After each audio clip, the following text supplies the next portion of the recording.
Sean Strickland shocked the world by becoming the new UFC middleweight champion, and in doing so proved several fighters wrong, and even made fans out of his biggest haters. So first, let's start off with what the former champ Israel Adesanya had to say about Strickland. Now, there was a lot of back and forth between Israel Adesanya and Sean Strickland prior to their fight. Izzy went as far as to say that he was going to make it look easy. Former champ had to say, "You guys have seen me. You see I've been working. I'm not underestimating this guy, but at the same time, I'm not overestimating him. I want to make this look easy. I'm going to make this look easy because of the work that we're doing right now. And the way I'm working right now, I just know. You know what? Let's wrestle." Let's see what happens. Now, of course, the fight was easy, but it was easy for Strickland, who won 4 of the 5 rounds, and even dropped Stylebender in the first round. The shocking result has had many people claiming it to be the biggest upset in UFC history. And seeing how Sugar Sean was talking about the fight beforehand, it really might be the biggest upset in UFC history. O'Malley was basically giving Strickland 0 shot of winning.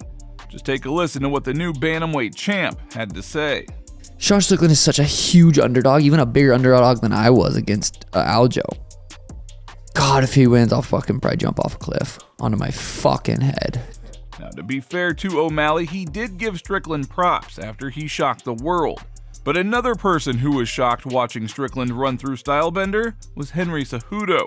Prior to the title fight, Cejudo went on record saying that the press conference was going to be more entertaining than the fight itself because of how easy it was for Adesanya.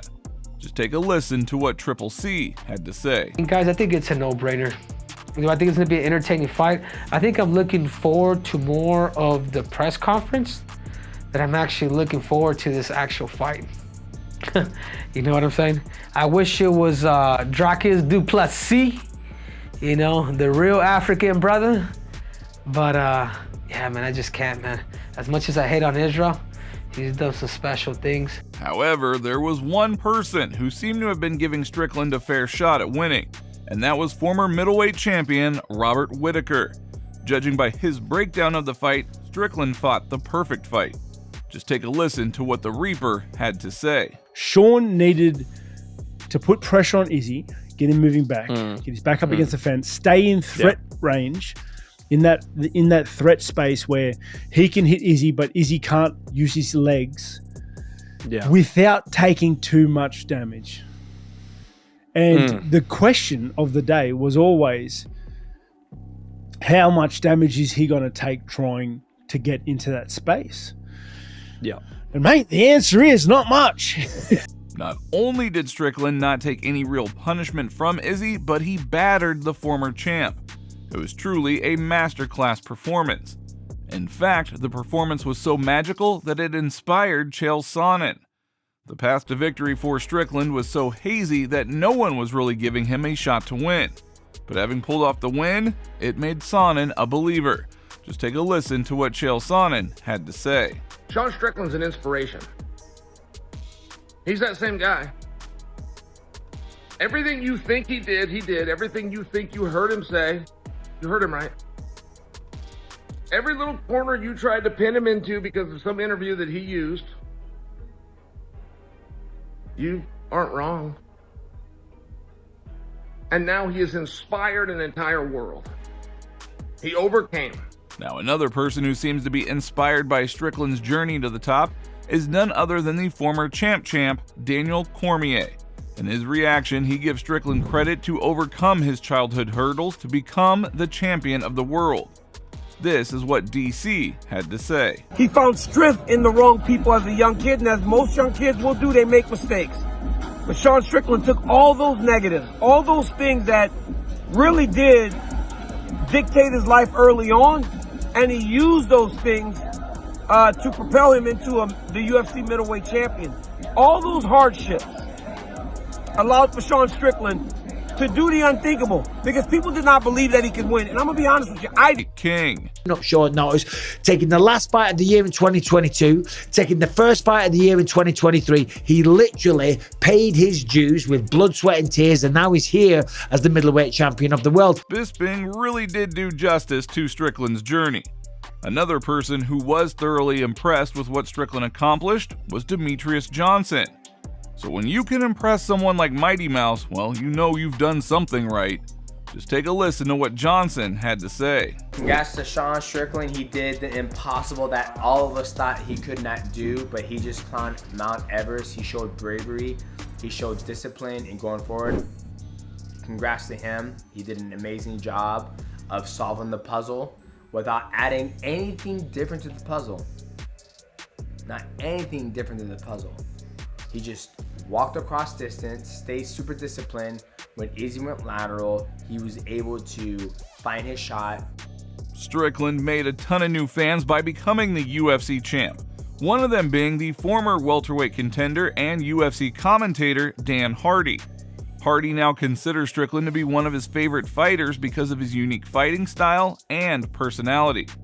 Just take a listen to what Hardy had to say. He's quickly overnight become one of my favorite fighters that's on the roster currently.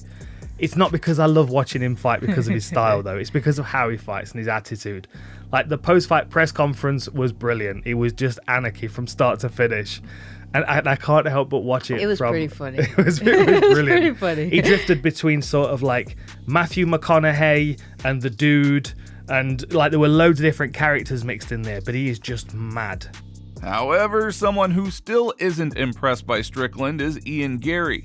The young Irish star seems to believe that Izzy had an off night, and that Strickland didn't really do anything spectacular to win the belt.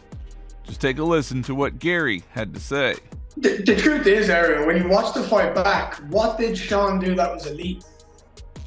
But wasn't it just like he stuck to the basics and he was just really good at what he did?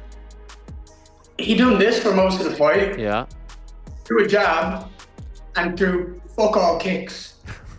So there was no wrestling involved. There was no kicks involved. There was a couple of punches every now and then and just constant pressure. Now, Gary might not have been impressed by Strickland's performance, but Joe Rogan and the gang were in disbelief at what Strickland accomplished.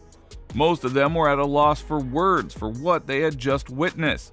Rogan even wished that he was there to see it in person. Just take a look at their reaction to Strickland winning. Unbelievable. Insane. He fucking Craziest did it. upset I've ever seen. That wild motherfucker is the middleweight champion of the world. God, I wish I was there. I wish I was there for that. Strickland really did pull off the impossible by becoming the UFC middleweight champion, especially having a pretty rocky 2022. And by doing so, he has managed to change his perspective tremendously, as most fighters didn't think highly of him until now. One of them being former heavyweight Brendan Schaub. Just take a listen to what he has to say about Strickland now. And, I'll take full accountability here. I think a lot of us overlooked how good Sean Strickland is. I think we underestimated his will to not only win and beat a guy like Izzy, but definitely isn't scared in any facet of a guy like Izzy. So let us know in the comments section if you were also shocked by Strickland's performance, and who would you like to see him defend his belt against next?